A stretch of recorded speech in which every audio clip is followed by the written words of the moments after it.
Welcome to Hardwood History. We break down the week in basketball culture, focusing on college stories and bouncing around to all our interests. Let's go.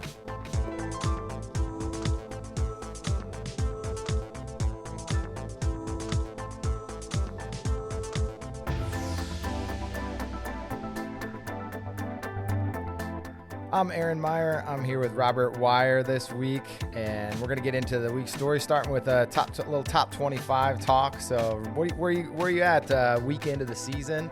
How you feeling about the first games? Besides my triumphant start to the season, we'll get to later.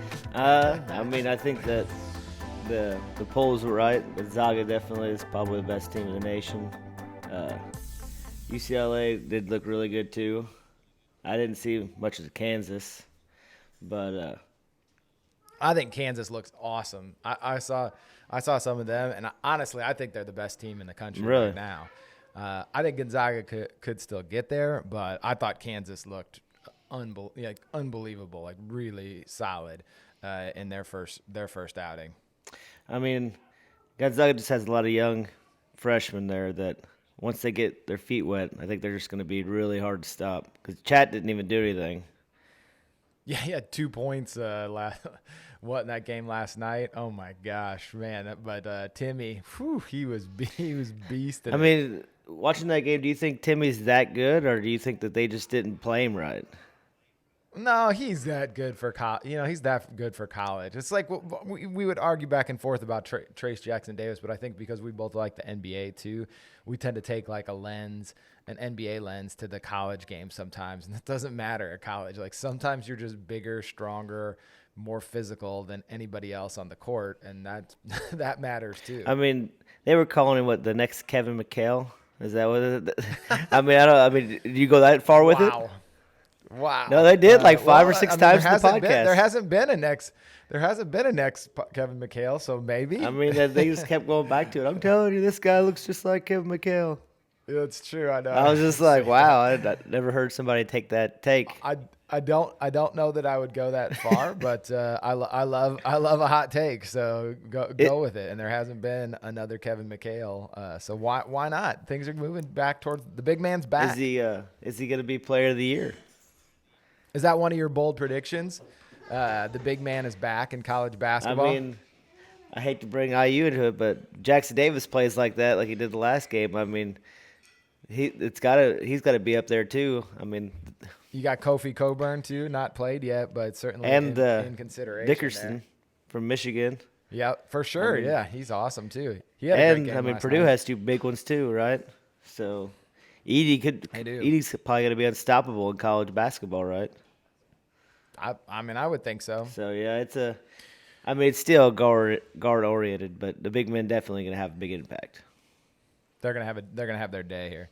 Well, let's get to it then. What are your 4 bold predictions for this upcoming season? I think that my first one would be that Gonzaga is going to win their first national title. I think that once these guys come together, the freshmen, you get better all season. That I think they're going to be pretty hard to stop. Plus, I think with all the confidence throughout the year when they're playing these smaller schools, is going to carry over into the tournament. And then I would say my bold prediction to go the opposite way is I just don't think Illinois is going to be as good as advertised. Wow. Okay. I think that Coburn's good, and Cabella's good, but I don't undersold him a little bit. No, Coburn's he's good for college basketball. He's a really good big man. I just think that they lost a lot last year, and I don't know if they're going to make up what they lost. That and they're sense. In a really hard Big Ten. DeSumo looks like the real deal. I mean, he's helping the Bulls out right now. Yeah, that's what I mean. And the Big Ten is just, they're just packed this year. So, even, I guess they're only predicted third right now in the Big Ten, but they're going to get beat up pretty good. I mean, Colburn's going to be going against a lot of good big men. It isn't like, the Big Ten's probably got the best Big Ten, big guys in the whole basketball right now. So, every team's almost got somebody that's decent at being a big man. So. Agreed. That's my. What else? What's your other 2? I think that I don't have 2 other ones. So you're gonna have to get some. Yeah. I think IU makes the Sweet 16. Two bold predictions. Oh my gosh, get out of here with that. I mean, Yeah. somebody's got to make it. So why not Wow. IU, right? I mean, you're such a homer, man. I don't know. I haven't. I mean, they looked good the second game. They looked not so good that first game. Oh no, it though, looked so really I'm bad. not- But there's I'm a not in lot lo- of teams. I'm not in love with this IU team. There's a lot of teams in college basketball that their first game they didn't look very good. I mean, what Virginia lost, true. right? Ohio State Yep. wins by a last-second shot. I mean, literally, the guy puts it in with 1 second. You know, there was a lot of games. You know, it's the first game. I mean, my biggest thing with IU is it's going to all depend on if Jackson Davis brings the energy every night. But we don't need to go into that. Yeah. You know, I don't want to. This isn't No, about no, IU, but No, I agree. Yeah. Well, let's move on then and talk a little bit about the. We're gonna get to the next segment and talk about the top 25 from the year 1909 is releasing this week. So this week we've got Texas was the big release, and man, that they looked incredible. Despite we've got the quarter zips. I've got one. If anybody looks at this on YouTube, I've got the LSU quarter zip with the tiger on it, which I love these things. You can wear them year round, especially now it's colder in in Indiana. But Texas was the big release at the end of this week, and that something about that orange color I loved. But I want to just talk a little bit about that 01-02 season. Where TJ Ford comes on to the scene. They go to that Final Four the next year and lose to Carmelo Anthony and that Syracuse team. But, I mean, that was almost like single-handedly him. But I love that Texas team with TJ Ford. Do you remember that team at all? just a little bit. I mean, I like TJ Ford, but it wasn't really from the Texas days, I guess. He was a Pacer for a while, so that's how. Oh, really? That's how I do remember TJ that. Ford. But it's kind of what we were talking about earlier is how Texas was really not relevant that much in basketball. That all of a sudden now there's a lot of teams in Texas that are relevant, where it used to be all football. How I do Texas growing up was we used to play a game called NBA or NCAA football, and I was always Texas because they got the most recruits. So I had Texas hat and everything. So, there are new stuff that came out. I absolutely love it.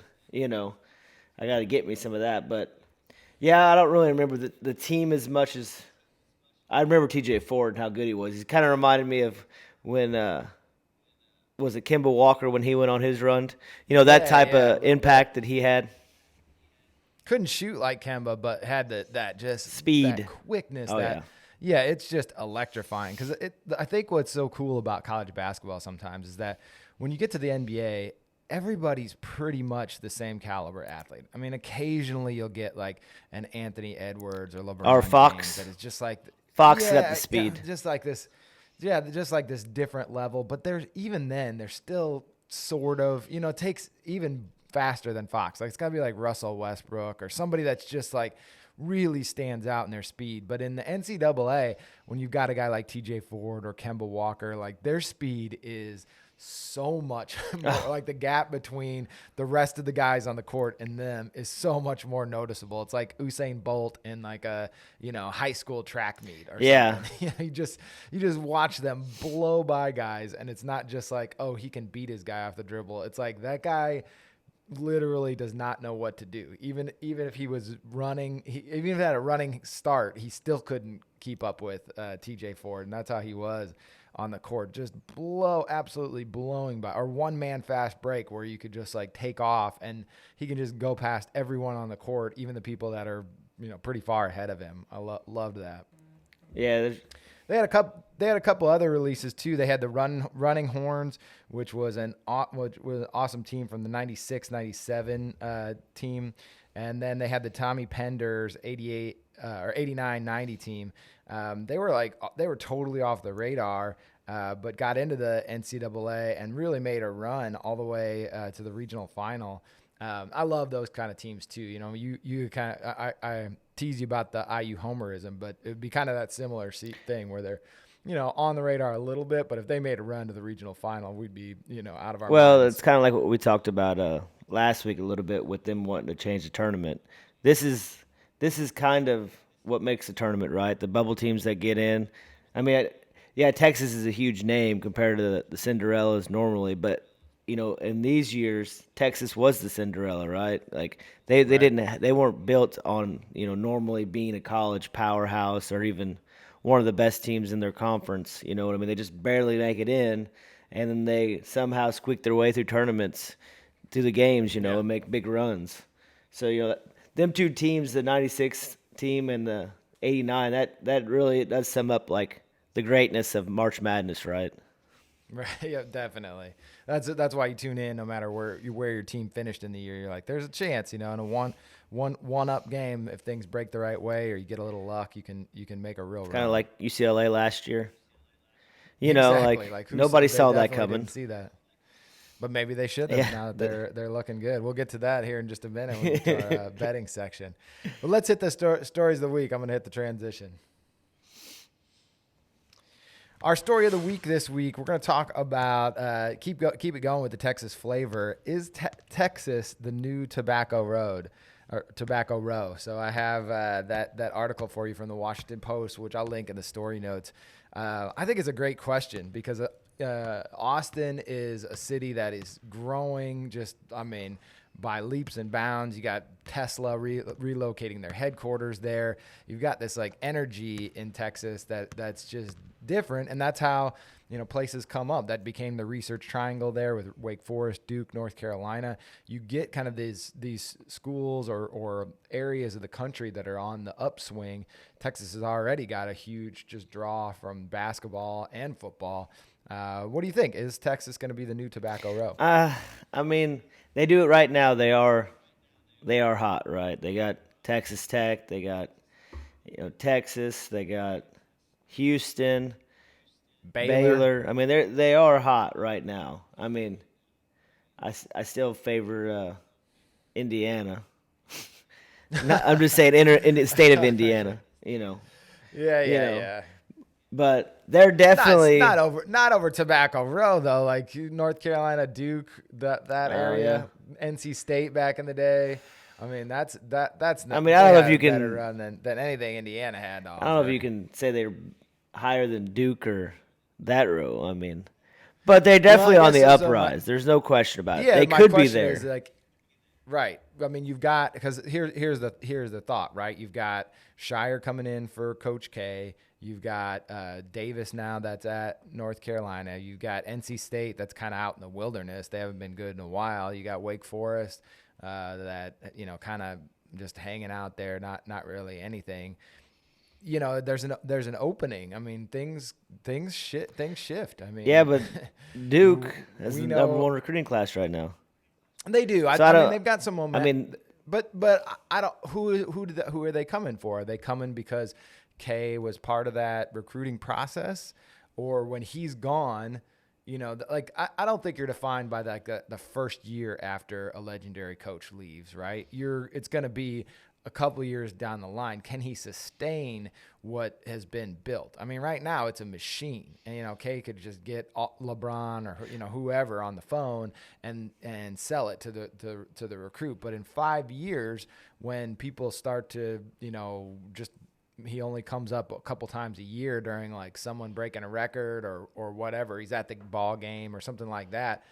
Do they still sustain that? Because that's different. Like IU went to the Final Four in 2002, but haven't been back since. And those are kind of legacy guys that they go with. So I don't know. I think it's harder to sustain it after the legend leaves rather than the first couple of years kind of maintain the momentum. I think that the brand is so powerful right now with Duke that yes, it's going to be huge that Coach K is going to be gone. But on the second side of it, the recruiting actually they're probably going to have to recruit harder, and maybe that gets them to get just as good as players, because their urgency for being young and wanting to prove themselves is you're gonna be talking to more people that are on top. Where Coach K might I don't know, but I would think Coach K had people coming to him, right?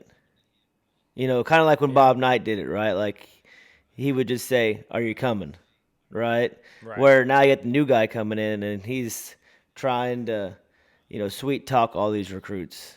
But the Duke's such a big Yeah. brand. I mean, it isn't that hard to really sell it, right?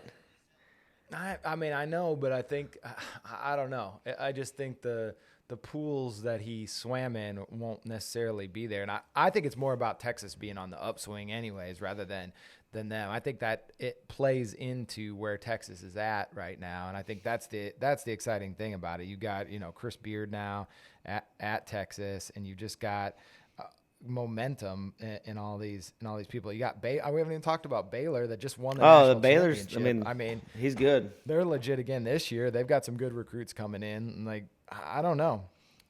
I just think it might be easier to convince people to come there and to they've got just a deeper pool to recruit from even within the state.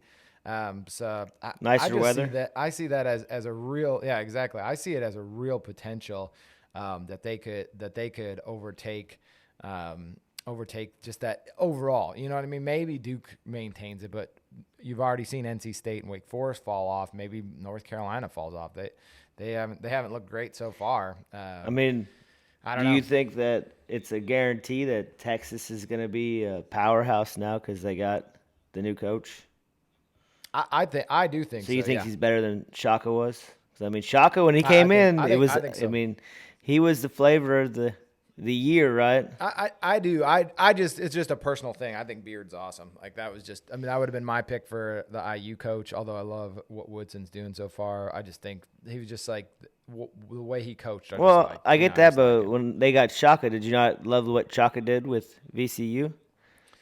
I mean, I like to personally watch the way that he had his teams playing, but I didn't love him as a coach, if that makes sense. Like it's one thing to like enjoy watching that style of basketball, but it's another thing to think like, is he, is that trans? Yeah, like he didn't have the recruits before. He could talk to 3 stars and working harder, to buying into the system. Going crazy for 40 minutes. I just think it was kind of the same thing we argued a lot about Archie, where it was like, I think that works at a small school, but you have to be able to match where you're at with your style of play. And I don't know that 40 minutes of hell, that kind of Nolan Richardson or old school Rick Pitino style basketball works anymore in college basketball. I mean, we've had that discussion before, and I'm just not sure you can convince the best players to be like, yeah, I want to go do that. Yeah, no, it definitely. I have to do like crazy conditioning. Like I'd much rather just stand out and shoot threes and try to score 100 points, like the Gonzaga style. It's like, I'd rather just score 100 points and blow everybody out of the water that way rather than work my tail off running wind sprints all day so we can play press defense for 40 minutes. Yeah, you're going to have to prove to them. You have to have a background to say, hey, listen, I've been here. Kind of like somewhat what Woodson's doing in Indiana with Jackson Davis. Like he was like, you're going to have to be this if you want to go to the NBA. But he has the pedigree to preach that. To be able to right. Where Shaka wouldn't have that experience. He didn't or say, have it. This is what I look for when I was getting players in the NBA. Like, you can't say that, and they're just like, it's definitely harder to convince them to play that hard now, right? I'm not saying kids don't play hard. I'm just saying to play in that direction. It's a style, and it becomes about who do you recruit. Like, do you shoot for a guy? Do you in your recruiting pitch? Are you like, hey, this is how we're gonna play, or are you like, hey, we're gonna get you to the NBA. We're gonna do what you need. If you're Mo Bamba, like he's not gonna be a great guy in the press. Oh no, he's not gonna stand out in that way. Like he'll block some shots in the end of the back of the press, but. It's just how do you sell those high level recruits, and I just think Beard is a better fit. But let's go ahead and move on to our next segment. All right, we're going to talk a little bit our gambling update. So we what we're going to do. So we got a dual part of this bet where one of us is going to have to wear short shorts in our pickup game. That looked good for not me. Not the shirts and skins one, but our other Monday night. So you won't have to go too far down that road. Yeah, that'd be pretty weird. But and then we'll do some kind of meal, wings or something. But what we're doing is we're gonna have Shoebridge check in here. So far, I'm 2-0. I had the Zags and UCLA. You picked Texas and Nova. You're cracking me up. You're like, I really got to check the home and away. Where? Well, there's a backstory. Now that you're losing. I'm out playing basketball with my son, and I get a text message that says, "These are the games we're gonna do. Who you got?" So I was like, "Well, I thought, well, Texas got a lot of good transfers in. I thought, well, they're gonna have an advantage maybe early on against Gonzaga until the young players, get used to being playing in college basketball." Now I didn't realize that. I thought in my head for some reason I thought it was like a tournament atmosphere where it was going to be neutral courts. I didn't realize that they Right. were, because I didn't look at that part of it.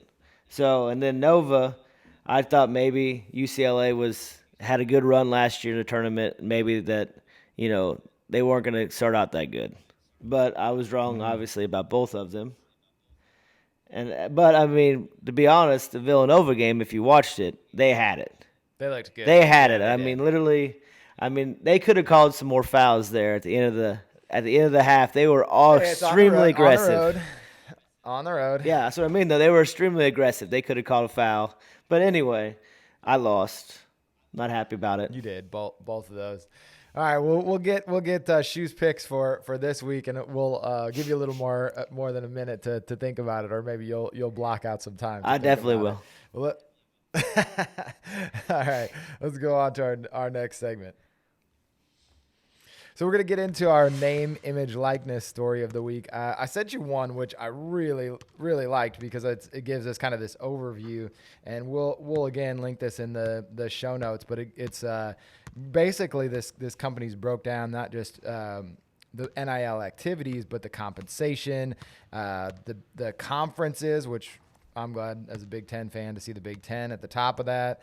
And then by sports and even Division 1, 2, and 3. What stood out to you in reading that article? I mean, I'm kind of surprised that the SEC was fourth, considering that the men's football was number one, right? Like you would think the SEC would have been, because they're the football conference, right? That they would have been higher up. That was one thing that stood out to me. The second thing is that I was surprised that there was more deals done in women's volleyball than men's basketball. I mean, they make more money, right? Overall they've made more money, but there was more deals. Now, I'm sure some of those deals are probably them taking pictures for people or whatever for their advertising or something. I really don't know how that all works out, but yeah, well, a lot of them have huge social media following, so I think that it's just about. I mean, the nice thing is it's about the athletes figuring out a way to use their popularity to leverage that, and I think it's about reaching out to untapped markets. The cool thing about the women's sports is that I think that they maybe haven't been advertised to very much or catered to by their favorite athletes. We get to see examples of male athletes all the time, but how many times did traditional media serve up those athletes that are really popular to people? I think that's the neat thing about it, is like it's the market telling advertisers what people actually want. It's like there's some downsides to being tracked on the internet for your advertising thing, but sometimes you also get things that you might be interested in rather than just seeing another male football player. What right? was like if I'm into volleyball, like I maybe could care less. If I'm a female athlete into volleyball, I could care less about the latest SEC football guy selling me some hot wings. Yeah, it's the influencers. Now, I mean, basically now the sports, you can make money if you're a good influencer.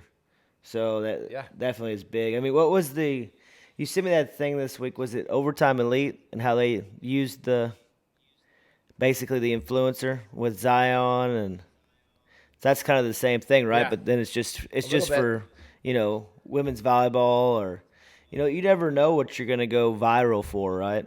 So that's right. I mean, a couple of years ago there was a track girl that went huge, that went viral. Like in today's NIL, she probably would have got paid a lot just because she was like huge news. Probably. But the other thing we saw there was that the division athlete's only $391 for a deal. So it's not like it's crazy money. The weird thing is I'm not surprised by that at all, right? Because if you think about – this is the tough thing about it. And Andreas and I got into this too, just talking about NIL and other compensation models that could be possible for athletes.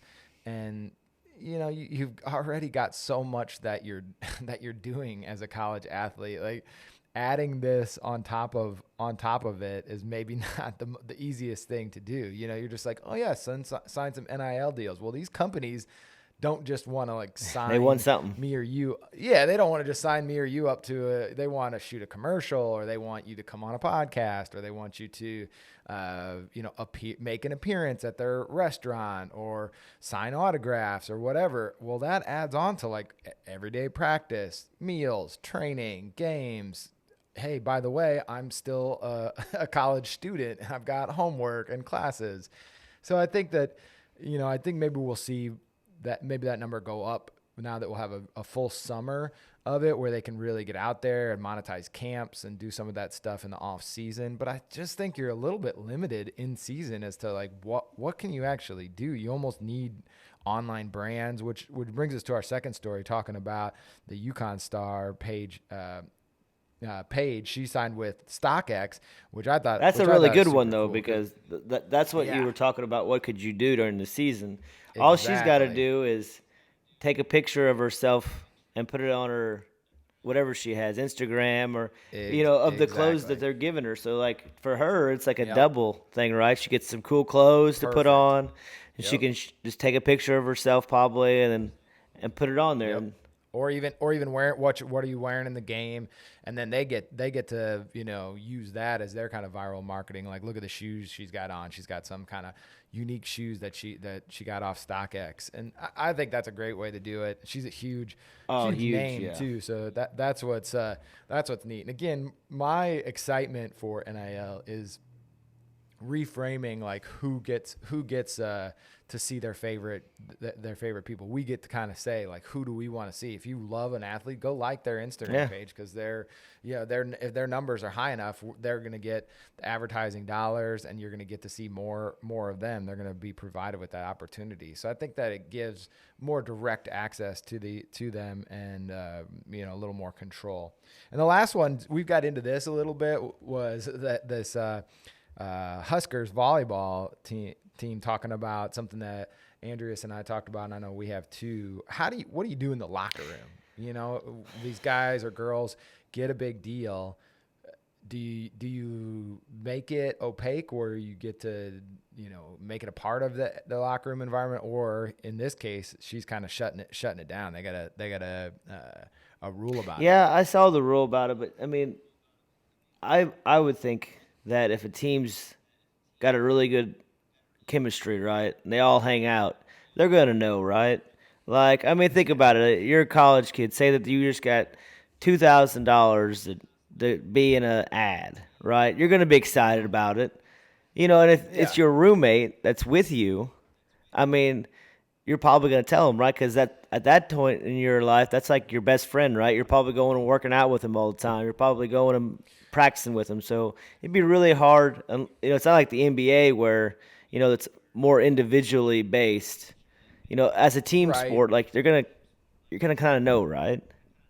Well, but it's not about knowing. I think it's about limiting. It's like maybe you don't allow cell phones on the bench during the game, right? It's more about like controlling some of the environments to keep them sacrosanct. As silly as it might be, it's like, this is a protected space. Like, I get what you. I got you. This at that time, like you want to do something on your own time, fine. When we're together as a team, we're building. So we're not snapping photos for the Instagram in the locker room and talking about our, hey, I got to do this for our my NIL deal. It's like, when are the times like you get a chance to do that here, and here. But at this time, we're focused on the game. I mean, it's NIL, but I'm sure that it's probably just social media altogether, right? Like, once you come in the locker room, we're here for business. Put down your stuff. Like we've talked about it before. Like Miller Kopp, and he does his videos. That probably wouldn't be allowed. There. I don't know if it's all just. I would think that it would be anything that has to do with it, right? Like they don't. Yeah, you You think. don't want having somebody have a phone out doing funny Instagrams, right? Just for fun. Like, so Yeah. there's probably a lot of things in today's practices that, we couldn't even fathom because when we had practices, Right. we didn't have a phone. Yeah, you don't want your players videotaping your other players getting crossed Yeah. over and making Yeah. fun of them, Like, right? so it's like I said, we probably can't even. I mean, could you imagine if you were at practice in high school and you brought out a cell phone and you were recording? Like we'd have been kicked out I immediately. could. It would be great. It'd be great. It would be great, but it wouldn't have lasted very long. That's a good way to put it. Wouldn't have lasted very long. All right, let's hit the next segment. We're going to talk a little bit about our NBA story of the week. I had a couple of them. I had to talk about Pippen because, man, nothing has I messaged Josh about this too. Just talking about, like, could Scotty get a spokesperson for him? Because we both, Josh and I both love Scottie Pippen. But, man, maybe it's doing well. I don't know for him. But I just feel like it should be almost above him, if that makes sense. It's just like, I don't know. What did you think about it? Well, I mean, I kind of get what his beef is, right? Like, listening to him, yeah, he has some things that are out there, but some things do make sense, right? How the media builds up Jordan, right? Like the flu But game, right? I was as great a player as Michael Jordan. No, That's one of his quotes. no. But now, was he as valuable to that team as Michael Jordan? Yes. But that's not what he said. He said, Well, I said- was as great a player as Michael And I Jordan. said that some of the things he said I don't agree with, but some of the things I do, like the flu thing. They made Jordan to be out a hero with the flu game, right? But yet Pippen's playing with a hernia on his back or whatever, herniated disc, and they're like, oh, it's fine. Like, there's a huge difference between barely being able to move and being sick, right? And he fought through that, but he gets no credit for that at all. But that's how the world is set up, though. And I disagree that he gets no credit because he's gotten plenty of credit. Like, No, every I time think the those documentary is what killed him. Like, every time those Bulls are mentioned, who's the first person mentioned after Michael? well, it has to be him. There's no other person. It's either Pippen. Well, it's either Pippen or Phil Jackson. I mean, it's not always Pippen. It's Phil Jackson sometimes too, but it's either Pippen or Phil Jackson. And then it's kind of drops off a cliff after those three. It's really Phil, Pippen, Jordan. Then maybe, like, you might throw in a Rodman or Horace Grant or maybe Jerry Krause. But I mean, really, like, it's those three guys that are the ones who are consistently talked about. And I just think that there is a way to carry yourself. Like, it doesn't matter what he says. No one's ever going to think he's better than Michael. Oh, no. Like, it's over. Like, that's Well, decided. I don't think that's what he wanted, though. But why say I was as great as Michael Jordan? I think because he's mad because the documentary made it sound like it was Michael Jordan and a bunch of bums on his team, and Jordan carried him to championships every year. And if you watch the documentary, did it talk good about Pippen, or did it talk about how he didn't come in that last bit of the game and how he was being selfish and wanted a different contract? Jordan said I couldn't have done it without him, but he also said a lot of other things. Right. So it's like I get don't why take he offense. would be upset. Like, how people say Yeah. don't take offense, but this is Yeah. that's what the documentary was like, right? Like, Pippen was really good, but don't take offense, but he did blah blah blah blah blah. So I can see how Pippen was upset, right? Like, what did Jordan do without Pippen? Right. I'm not arguing against Pippen. Like, that's the thing. I'm just saying I just feel like he needs a better spokesperson. Like, know your role. Like, you were second banana. Well, no, he was, but I mean, let's you don't see Kevin McHale coming out and be like, "Well, I was as good as Larry Bird." Well, no. It's just people even- put Jordan on Kareem- a different pedestal, though. I mean, Kareem could argue that he's the greatest player in the history of the definitely. NBA. But I don't even know if he would say he was, like, the most important player on those Lakers teams. Just about everyone would say it's Magic Johnson.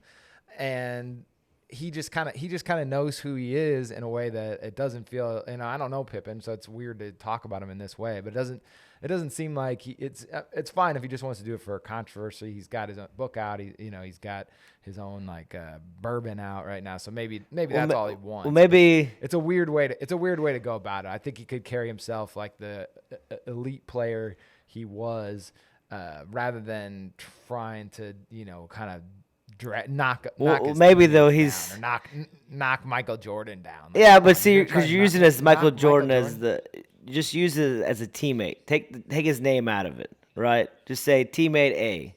Say teammate A was a horrible teammate his whole career, and he was a ball hog. I'm just saying teammate A and teammate. It's shots fired at Michael No, Jordan. I'm just saying it's because nobody talks about Jordan when he was a ball hog, or they all put him on this pedestal, and it's always positive about Michael Jordan. And it is, right? Like, they never talk bad about him. They never talk about the bad games. Why? What are you going to Why are you what I'm saying is so you want to talk bad about the greatest player in the history of the sport? Well, why would you talk bad about a top 50 greatest player that's ever played the game? Why would you talk bad about him? Well, you get my point? Just because his name's Michael Jordan doesn't mean he can downgrade a top 50 player, and it's okay because Michael Jordan's doing it. I get Pippen's why he's mad. I didn't feel like – see, the weird thing is I didn't feel like it was as much downgrading Pippen as it was self-serving for Jordan, which is not weird. Is anyone surprised that Michael Jordan's documentary was mostly about Michael Jordan? But it was supposed to be about the Bulls. But if I told you that before, hey, this 10-part documentary is coming out. It's executive produced by Michael Jordan. He has final cut. Who do you think it'll focus on? I mean, Scotty. He's one of the greatest players ever. I'm just saying, but I wouldn't have said that they would have threw him under the bus, though. There's a difference. Why do we watch that documentary primarily? Well, Michael Jordan. See, but I like Dennis Rodman. I liked some of the other players that were on the team. Would you watch a 10-part documentary on Dennis? I don't know, maybe. He was pretty interesting. Dennis Rodman did some crazy stuff, so it would probably be really interesting. Don't you think it would be? Get out of here. Come on now. We're moving on. The last thing I'm going to say about it is when Jordan left, they went from winning 57 games to 55 games. So if Michael Jordan did everything for the whole team, shouldn't they started to win about 30 games without him? How many championships? It was 1 year. It was 1 year. You can't go by that. I'm saying by wins. If he was so great that the other players don't deserve any credit, then how do they go from 55? Back then, 55 games was a lot of games to win. I'd actually flip it on you because I think if Pippen was as good, he was third in MVP ratings. As great as Michael Jordan is how he said it. The next year when Michael came back and he wasn't in shape and he would have been the Pippen that year. That was his chance. If they had won, Jordan still shot like he was Jordan though. Came back. He played horrible. He had 6 turnovers in the game they lost in the playoffs that year. Because he knew. All right, moving on. You love Jordan. All right, our last segment. We tried the draft last week. Didn't work, so we're gonna revamp it. This is a funny one I always see. It's called one gotta go. So usually it's like Snickers, Mars bar, Skittles, and something else, and you got to decide which one is gone forever from existence. It never comes back. But we're gonna pick basketball related ones. So this is for you this week. We'll flip it around and let you do this in the future. So I've got the 90s Bulls, so that documentary would be gone. Reggie Miller, the 76 Hoosiers as the last undefeated team, so that means Gonzaga wins it all last year and they're out of it. Or pick up hoops. It's pretty easy for me. Gotta go. With these four, it's really easy to me because of what I like. Right. If anybody knows me, they know I love pickup hoops. I've been playing for a long time. And I would play 5 days a week if I could.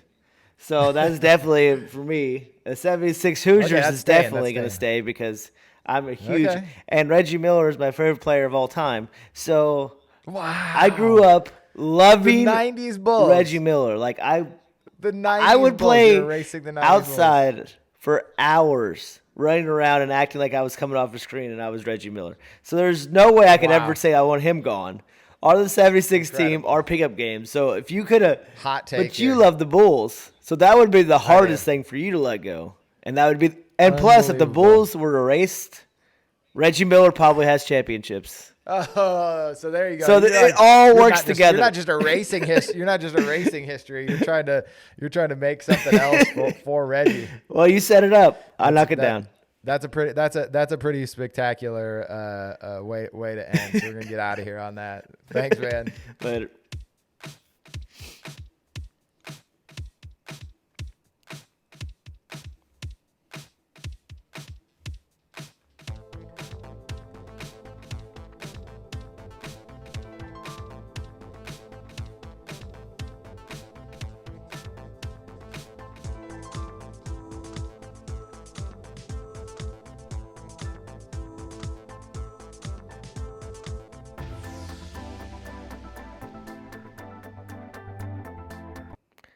I mean, it's right about on time. 40 minutes is probably about right.